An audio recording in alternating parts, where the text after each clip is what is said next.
in a 1986 Chevy Monte Carlo SS Aerocoupe. This is one of the rarest 80s muscle cars you can get. 1986, they only made 200 of them.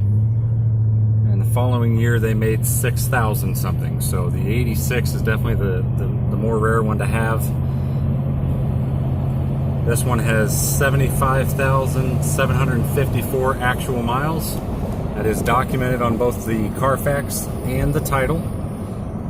And very nice driver quality car here. It's mostly original and in real good shape.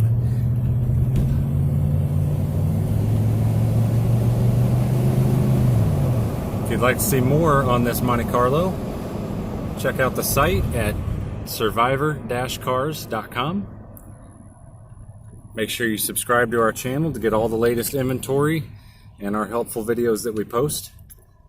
And as always, we thank you guys for watching.